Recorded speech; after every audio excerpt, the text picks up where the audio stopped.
Okay, so for these roasted bone marrows, I have my bone marrow that I have soaked in salted water just to get rid of all the gunky stuff. These are frozen, and sometimes you have a little bit of grit to just kind of clean it off. Now it's on my roasting pan. I am going to be basting them with olive oil.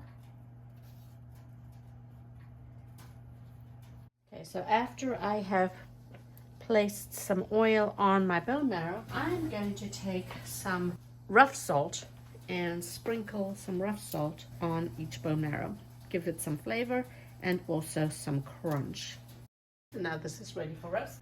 And this is going to be in a very hot oven. My oven is at 425 degrees. I'm going to putting it in for about maybe 15-20 minutes. You really need to look at it because you don't want all of your marrow to render, which means melt, so that you kind of lose everything. However, towards the end, say maybe after 10 minutes, I'm going to take my freshly baked, lovely, crusty sourdough bread.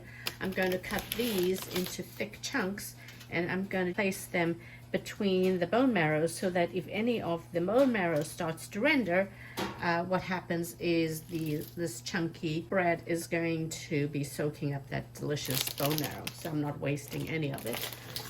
Also, you know, my opinion, you need to cut that with some acid. So I actually have here some chopped onion and radish and some peppers, and I'm going to be mixing this with some parsley and also some capers. Right here I've salted it and I've just laid it in a sieve, and you can see that all the liquid from the vegetables has drained out. So this is going to be like my mignonette, so to speak.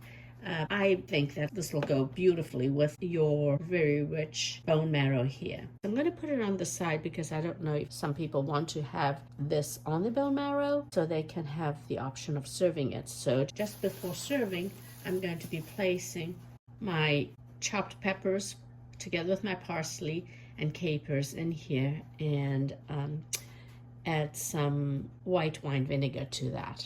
And there you have it. An amazingly easy roasted bone marrow with a mignonette sauce. It's so delicious. Try it, and bon appetit. More recipes can be found on sammywongsKitchen.com or social media. If you found this video helpful, please subscribe to my YouTube channel. Thanks!